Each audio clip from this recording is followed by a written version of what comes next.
Pertama dalam surat An-Nisa ayat 34. An-Nisa surat keempat ayat 34 bercerita atau menjelaskan tentang siapa yang dimaksud dengan wanita salehah. Jadi tujuan kita nasihat kali ini adalah untuk menjelaskan apa sih sifat-sifat wanita salehah agar ibu-ibu dan para ummahat, para akhwat bisa menjadi wanita salehah. Di sini Allah berfirman di tengah ayat, "Fas-salihatu qanitatun hafizatun lil ghaibi bima hafizallah." Dan maka wanita-wanita salihat adalah qanitat, yaitu yang taat beribadah kepada Allah Subhanahu wa taala. Ya. Qanitat, hafizatun lil ghaib. Jadi yang pertama cirinya qanitat itu taat beribadah. Kalau beribadah tidak buru-buru. Kunut itu menunjukkan ada lama. Jadi beribadah tidak buru-buru, dia sabar beribadah kepada Allah Subhanahu wa taala. Qanitat. Hafizat yaitu yang menjaga. Menjaga apa? Lil ghaibi bima hafizallah. Lil ghaib maksudnya suaminya lagi gaib, lagi tidak di rumah. Lagi tidak di rumah. Dia menjaga diri ketika suaminya tidak ada dan dia menjaga harta suaminya ketika suaminya tidak ada. Hafizatul lil ghaibi bima hafizallah, dengan penjagaan yang Allah berikan kepadanya. Isyarat bahwasanya wanita tidak bisa menjaga dirinya ketika suami tidak ada dan tidak bisa menjaga harta suaminya ketika suami tidak ada kecuali dengan penjagaan Allah. Makanya Allah mengatakan bima hafizallah, yaitu dia mampu menjaga dirinya ketika suami tidak ada, dia mampu menjaga harta suaminya ketika suami tidak ada dengan penjagaan Allah yang Allah berikan kepadanya. Dan bisa dipahami mafhum mukhalafah kebalikannya. Kalau suaminya tidak ada dia bisa menjaga diri, apalagi kalau suaminya lagi hadir, lagi ada. Faham? Karena kemungkinan potensi wanita tidak menjaga diri ketika tidak di hadapan suaminya. Potensi wanita menggunakan uang harta suaminya dengan sembarangan ketika suaminya tidak tahu. Maka Allah ingatkan ciri wanita salehah adalah mampu menjaga diri dan menjaga harta suaminya meskipun suaminya tidak ada, meskipun suaminya tidak tahu. Dari sini kita tahu bahwasanya ciri wanita salehah adalah wanita yang menunaikan hak Allah yaitu dengan qanitatnya, dan wanita yang menunaikan hak suami dengan hafizatnya.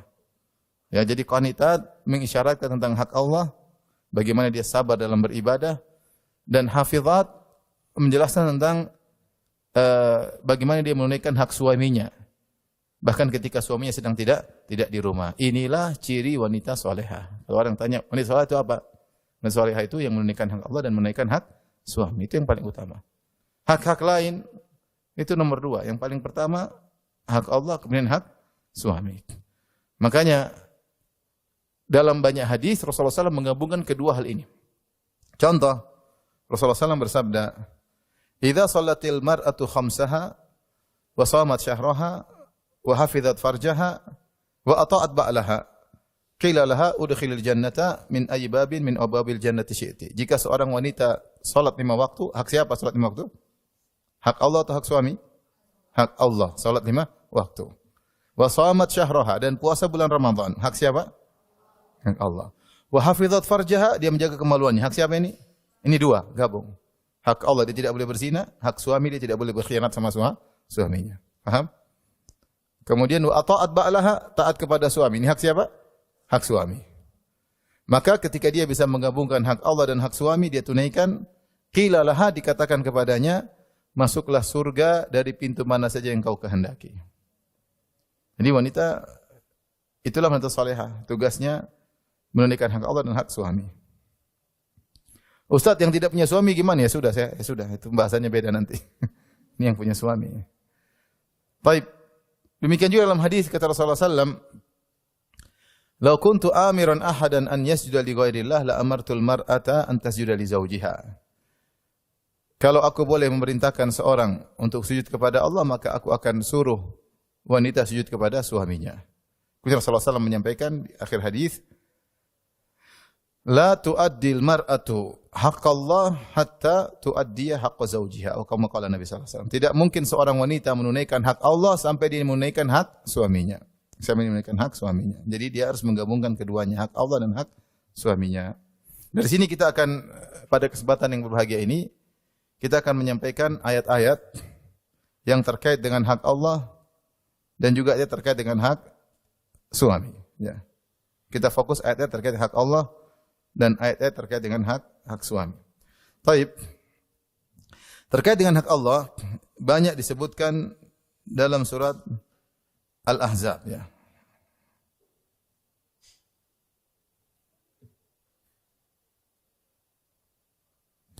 Pertama, ibu-ibu bisa buka surat Al-Ahzab, yaitu surat ke-33, ayat 59. Ayat 59. Ini tentang adab dalam berjilbab. Adab dalam berjilbab. Saya ingin kasih peringatan-peringatan supaya ibu-ibu bisa berjilbab lebih baik. Ya. Al-Ahzab, surat ke-33, ayat 59. Ayat 59. Sudah tulis? Sudah dicatat? Sudah.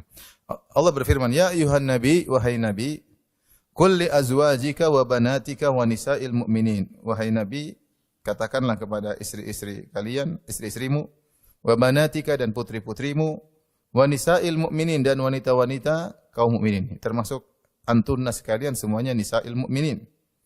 Katakanlah kepada mereka, yudidina alaihinna min jalabibihin. Hendaknya mereka mengulurkan jilbabnya ke seluruh tubuh mereka. Dzalika adna ay yu'rafna fala yu'dzain. Yang demikian itu supaya mereka lebih mudah untuk dikenal agar mereka tidak diganggu. Wa kana Allahu ghafurur rahima. Dan sungguhnya Allah Subhanahu wa taala Maha Pengampun lagi Maha Penyayang. Perhatikan ayat ini. Jilbab wajib cuma untuk 3 model wanita. Istri Nabi, anak Nabi dan wanita-wanita muslimah. Jadi kalau ada yang bilang, Ustaz ada yang bilang jilbab tidak wajib. Betul, tidak wajib. Bagi di luar 3 wanita ini. Kalau kamu tidak termasuk dari 3 wanita ini, maka kau tidak wajib berjilbab. Istri Nabi, anak Nabi, sama wanita-wanita muslimah. Kalau kau bukan 3 ini, tidak wajib jilbab. Tapi kalau kau masuk dari 3 ini, maka wajib berjilbab. Ya. Taib, di sini Nabi diperintahkan Allah untuk menyampaikan kepada istrinya, putrinya, dan wanita mukminat agar menjulurkan jilbab mereka ke tubuh mereka. Kemudian Allah menyebutkan illah, sebab kenapa mereka harus pakai jilbab.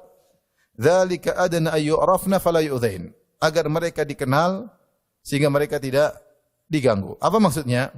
Ada yang mengatakan bahwasanya dahulu wanita ada 2 model, ada wanita al-harair yaitu wanita merdeka dan ada ima, wanita-wanita budak. Wanita-wanita budak tidak pakai jilbab, wanita-wanita harair pakai jilbab. Maka disuruh pakai jilbab agar tahu ini wanita merdeka, jangan sampai diganggu sebagaimana wanita budak sering diganggu. Ada yang mengatakan ini pertama. Yang kedua ada yang mengatakan maksudnya hendaknya pakai jilbab agar diketahui bahwasanya wanita berjilbab ini adalah wanita yang afifat, wanita-wanita yang afifat, yang menjaga diri. Bukan wanita yang nakal, bukan wanita yang suka diganggu, enggak. Dari sini kita tahu bahwasanya fungsi jilbab itu adalah untuk menjaga wanita. Fungsi jilbab adalah untuk menjaga wanita agar orang yang melihat tahu ini wanita baik-baik. Sehingga dia segan untuk menggoda, mengganggu, iseng, usil sama wanita tersebut.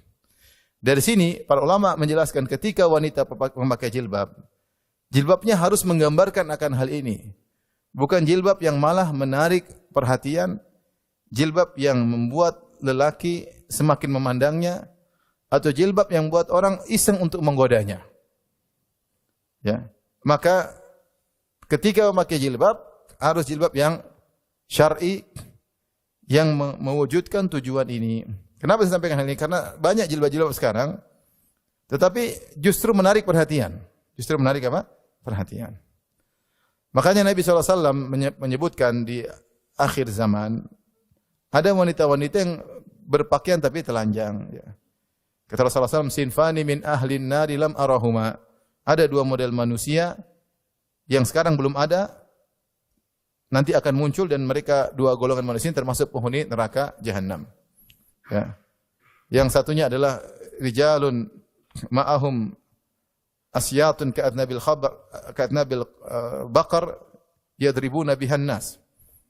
Ada laki-laki yang memegang cambuk seperti ekor sapi kemudian menyiksa manusia. Di zaman Nabi belum lihat.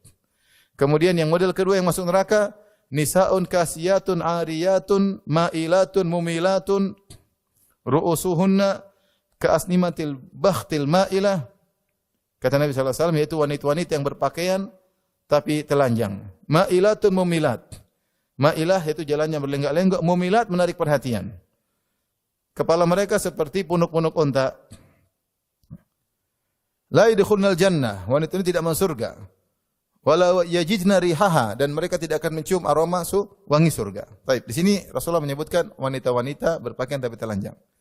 Rasulullah menyebutkan yang disebut dengan wanita berpakaian tapi telanjang yaitu ada beberapa model. Yang pertama, berpakaian tapi sangat tipis sehingga nampak di balik pakaiannya. Dia berpakaian tapi mungkin tembus pandang atau tipis terlihat apa yang di balik pakaian tersebut. Ini berpakaian tapi telanjang. Ada yang mengatakan berpakaian tapi telanjang terbuka auratnya. Dia pakai pakaian tapi pakaiannya kekecilan semuanya. Kekecilannya. Sehingga lengannya kelihatan, betisnya kelihatan, pahanya kelihatan, dadanya kelihatan, pakaiannya kekecilan. Ya. Ini juga pakaian tapi telanjang. Yang ketiga, pakaian tapi telanjang menutup seluruh tubuhnya tapi terlihat lekuk tubuhnya. Sama saja, meskipun tidak terlihat warna kulit tubuhnya tapi lekukan tubuhnya kelihatan dengan pakaian tersebut. Dan sudah ada zaman sekarang, apa istilahnya? Jilbab apa jilbab? Ada istilah apa? Jilbab ya? Jilbab apa jilbab bacanya?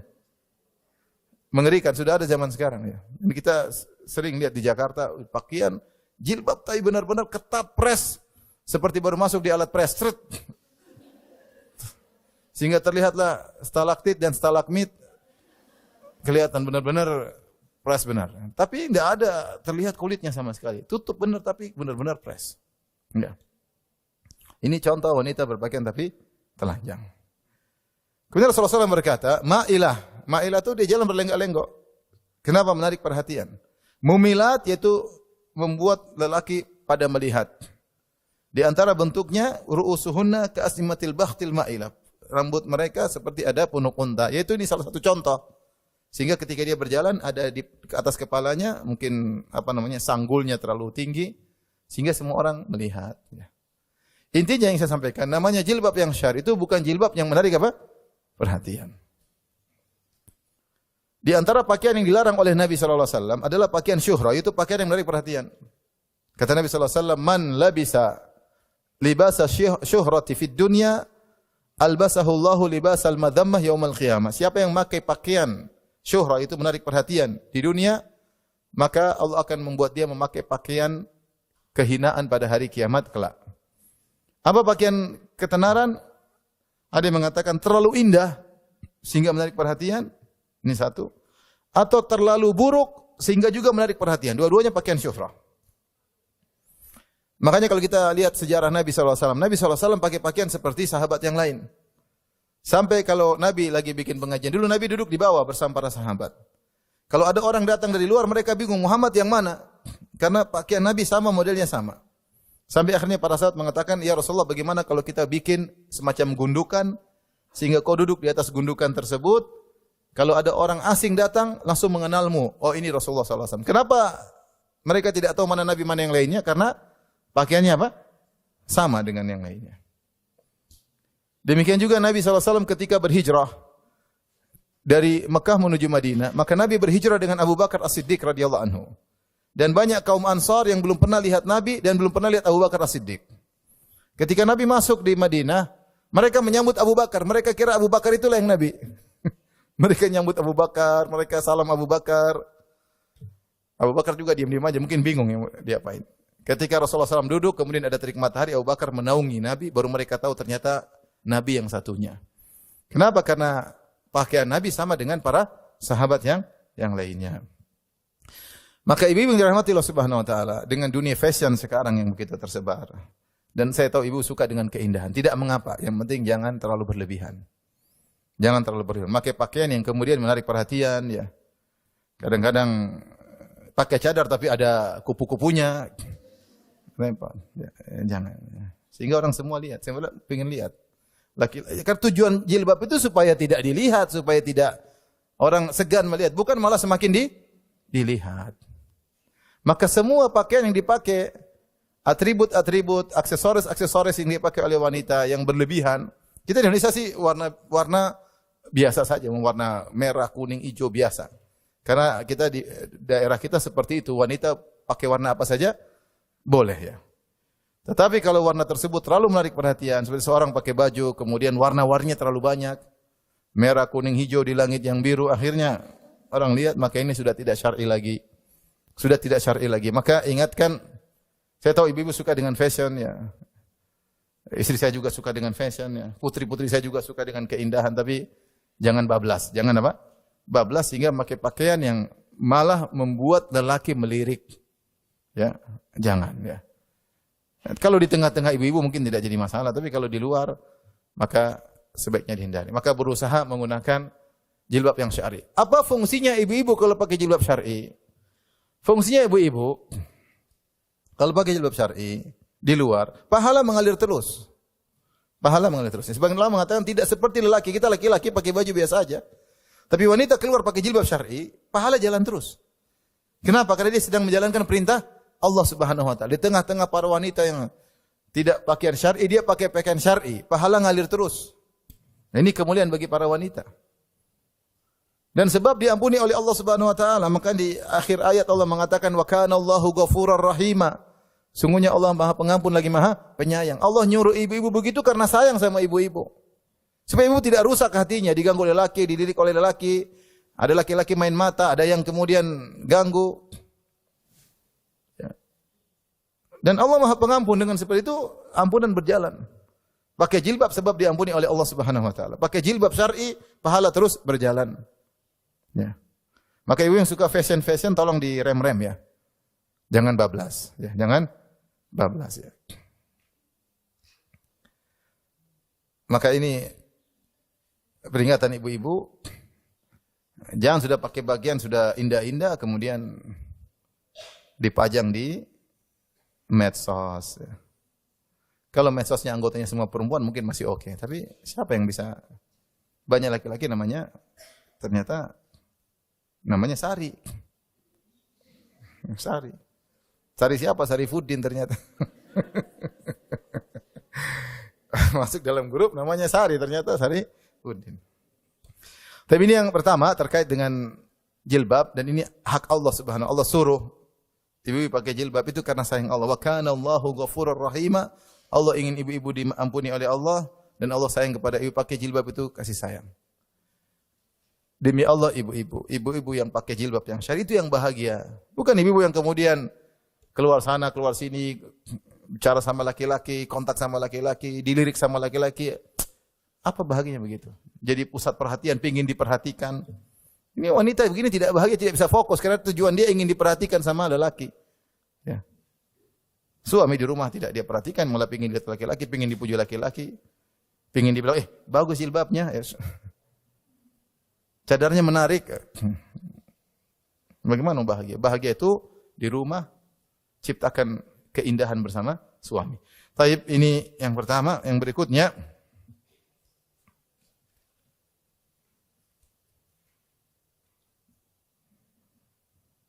juga masih dalam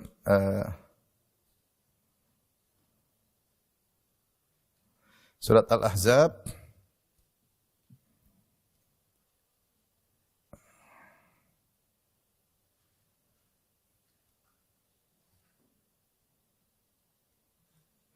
Ini surat, dilihat surat Al-Ahzab mulai ayat 28. Saya mau cerita sedikit. Ayat 28. Ini ayat-ayat turun kepada istri-istri Nabi, tetapi berlaku juga kepada wanita-wanita mukminah.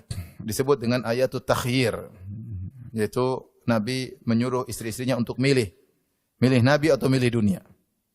Ceritanya ayat ini cerita, kita bicara secara singkat. Para sahabat berjihad bersama Nabi SAW sehingga mereka meraih banyak ghanimah, dan mulailah mereka memberikan kepada istri-istri mereka. Rupanya istri-istri Nabi ternyata tidak diberikan seperti wanita-wanita yang ada. Dan biasa interaksi wanita dengan wanita, yang sana dapat banyak, sini kurang. Sehingga waktu itu istri Nabi ke-9-9-nya kompak minta tambahan uang belanja dapur. Kejadian wanita tidak maksum, dan mereka salah untuk jadi contoh bagi kita. Kemudian mereka memperbaiki diri mereka. Akhirnya mereka minta tambahan belanja. Akhirnya Nabi tidak kuat, Nabi pun meninggalkan mereka semuanya. Nabi akhirnya tidak tidur di rumah satupun dari istri-istrinya. 9 rumah, 9 istri semua ditinggal oleh Nabi sallallahu alaihi wasallam. Sedih atau tidak? Sedih. 9 istri, satu pun tidak tidur sama Nabi. Maka Nabi tinggal di suatu masyrubah, tempatnya masyrubah, Nabi naik dekat Masjid Nabawi, Nabi naik tidur situ. Maka hebohlah kota Madinah. Mereka menyangka Nabi telah menceraikan istri-istrinya. Sahabat banyak yang menangis. Sampai akhirnya Umar bin Khattab kemudian mengecek, ternyata tidak. Intinya setelah sebulan Nabi SAW memboikot istri-istrinya, maka turunlah ayat untuk menyelesaikan permasalahan. Ayat tersebut dalam surat Al-Ahzab. Lihat ayat ke-28. Ya ayuhan Nabi, wahai Nabi, qul li azwajika in kuntunna turidul hayatad dunya wa zinataha. Wahai Nabi, katakanlah kepada istri-istrimu, jika kalian menghendaki kehidupan dunia wa zinatah dan perhiasannya, itu ingin tambah uang belanja untuk dunia. Fata'alaina umatti'kunna wa usarrihkunna sarahan jamila.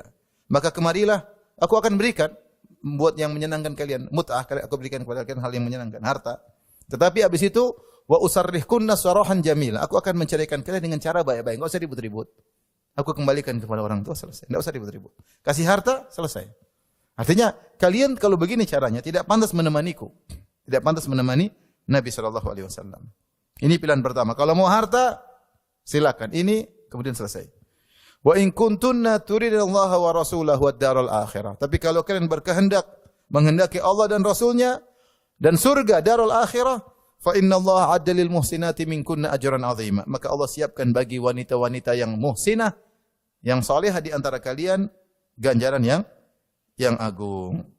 Subhanallah. Maka ketika turun ayat ini, maka Nabi SAW datangi istrinya satu persatu. Mau pilih mana?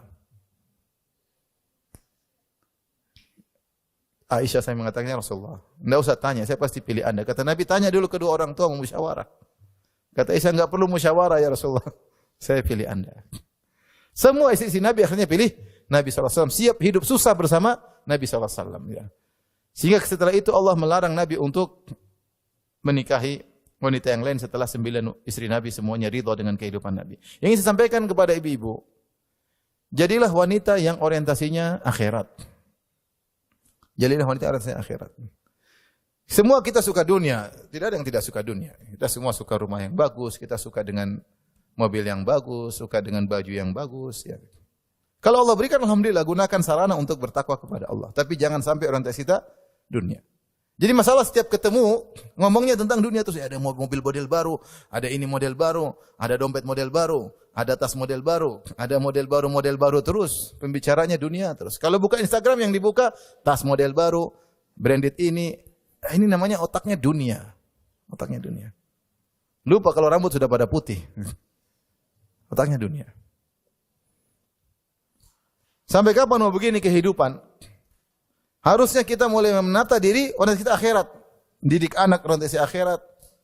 Kita pakai jilbab syari akhirat. Kita pun beli sesuatu untuk akhirat. Beli mobil bagus buat bersafar biar bisa dakwah kayak biar bisa silaturahmi kayak bukan untuk bangga-banggaan, bukan untuk saingan sama tetangga, enggak. Orientasi kita beli mobil bagus bukan untuk itu. Tapi agar mudah untuk silaturahmi, agar nyaman digunakan anak kalau bersafar misalnya. Selalu pikiran kita harusnya akhirat. Kita harus seperti itu. Sehingga semua kegiatan kita, semua yang kita beli, semua yang kita keluarkan uang, semuanya berpahala di sisi Allah Subhanahu wa taala. Di sini makanya Allah menegur, kalau kalian ingin dunia, cerai. Tapi kalau kalian ingin Allah dan Rasulnya dan hari akhirat, maka Allah akan siapkan ganjaran yang besar. Dan ini style hidup seperti ini bahaya. Ibu-ibu kadang-kadang sebagian ibu Masya Allah, soleha, qanaah. Begitu salah bergaul dengan wanita yang keren, tasnya branded, bajunya branded, kondenya branded, shalnya branded, sendalnya branded, sepatunya branded, apalagi yang branded, lipstiknya branded, semuanya branded. Kalau dinilai dari atas sampai bawah, 200 juta dia pakai sekarang, subhanallah. Dulu ada kawan saya, kita lagi hajian terus ada ketemu dengan teman saya yang suka pakai branded. Kata kawan saya, Ustaz tadi siapa Ustaz? Kenapa? Saya hitung tadi dia pakai semuanya. Dari bajunya, dari jamnya, dari sepatunya, ya mahal semua Ustaz. Tapi dia memang milioner, oke lah. Ini suami Duit pas-pasan. Sehingga wanita ketika salah bergaul, jadilah dia merasa dia hebat dalam halusinasi. Kalau memakai yang branded. Akhirnya kalau dia pakai jam branded yang mahal, kalau ngobrol selalu begini. Sering goyang-goyang gini. Kalau dia pakai tas yang mahal, selalu dia taruh di depan tasnya begini. Padahal KW2. Saya sering bilang beda antara yang asli sama KW. Kalau hujan, KW digunakan untuk jadi payung. Kalau asli disimpan. Jangan, hidup tidak usah begitu. Orang terjebak salah pergaulan, orientasinya dunia. Dia merasa hebat, dia merasa tinggi, padahal dia hina di hadapan Allah Subhanahu Wa Taala. Hati-hati seorang hobi hidup dengan branded, khawatir dia tidak bisa menata hati. Saya bukan larang ya. Kalau ada memang yang baik silakan. Para ulama mengatakan dalam hadis, Rasulullah bersabda, "Kul washrab wa tasaddaq min ghairi sarafin wala makhyalah." Silakan makan, silakan minum dan silakan konsumtif, belanja dengan syarat tidak boleh berlebih-lebihan dan tidak boleh sombong. Itu aja syaratnya. Dia beli sesuatu, sombong enggak beli ini. Kalau sombong enggak usah beli. Kalau sombong enggak usah beli. Kalau enggak sombong memang ada keperluan, silakan. Syarat tidak boleh sombong. Yang kedua, tidak boleh berlebih-lebihan. Israf. Apa itu israf? Kata Ibnu Hajar rahimahullah dalam Fathul Bari, yaitu membeli sesuatu dengan harga yang mahal dengan manfaat yang kecil. Itu namanya israf. Mengeluarkan biaya yang banyak untuk meraih sesuatu yang manfaatnya sedikit. Contoh, membeli tas harganya 600 juta. Taib, apa fungsi tas tersebut? Bisa simpan mobil? Apa fungsi tas tersebut? Cuma simpan HP, harga sampai 600 juta. Ini contoh israf, berlebih-lebihan. Kalau seorang beli mobil, mungkin mobil besar, manfaatnya jelas mobil. Yang sama dia tidak boleh sombong. Selama itu sesuai dengan level ekonominya. Tapi terkadang beli hal yang sepatu atau apa kayak yang harganya tinggi, manfaatnya biasa-biasa saja. Itu namanya israf. Orang seperti ini, orientasinya dunia berarti. Orientasinya apa? Dunia, ya. Silakan beli barang bagus kalau memang layak untuk dibeli dan harganya memang cocok, manfaatnya luar biasa. Dua syaratnya, jangan sombong, jangan berlebih-lebihan, itu aja. Baik, kita lanjutkan.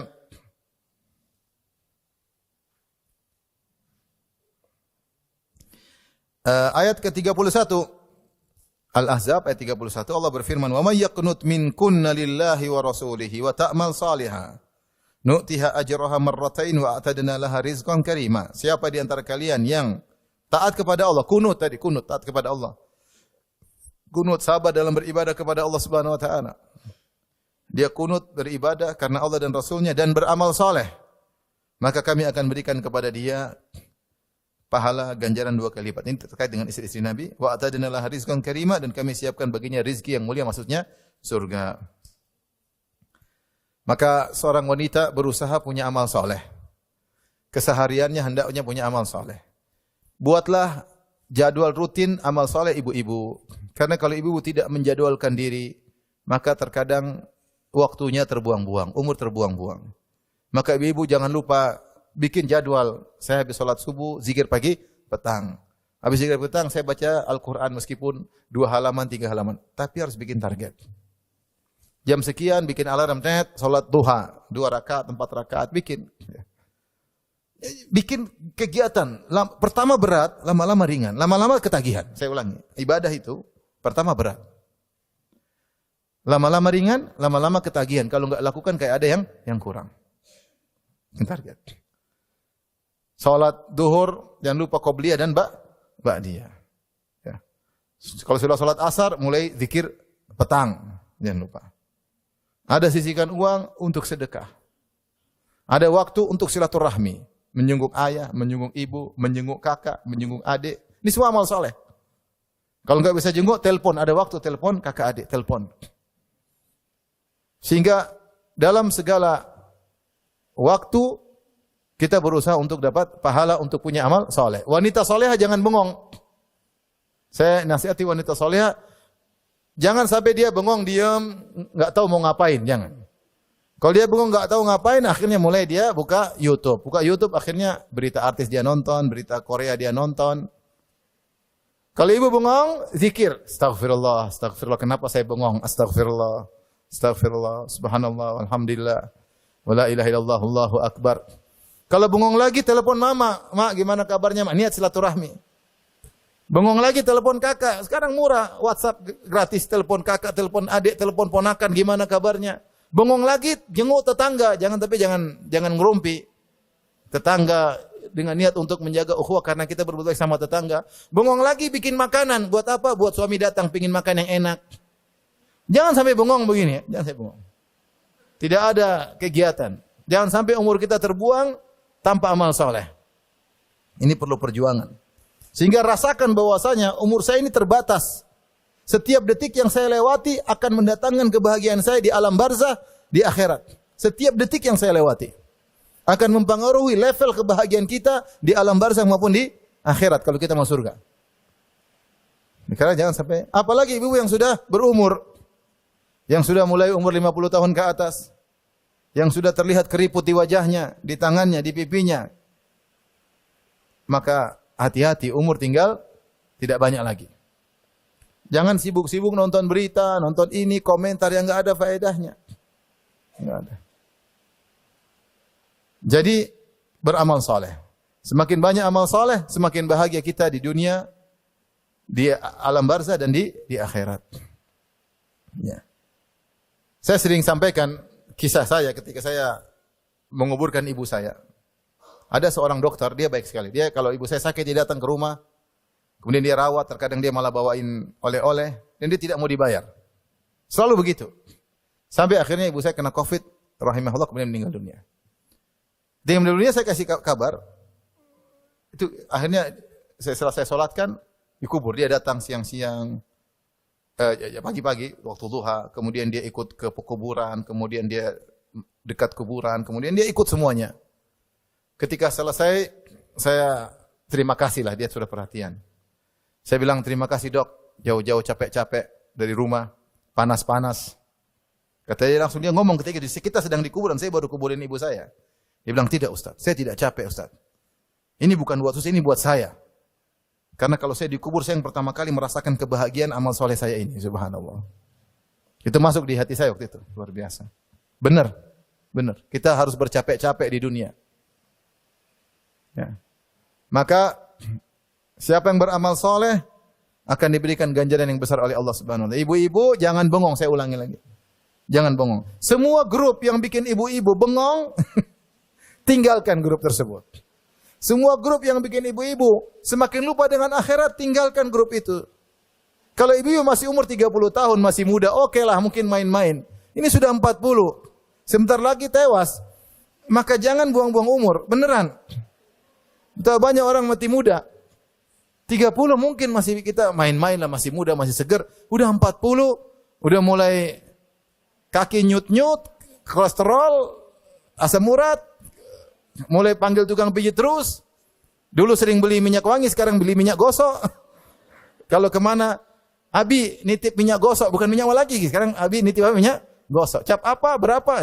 Berarti sudah penyakitan. Sudah gitu masih buang-buang umur, sampai kapan mau begitu?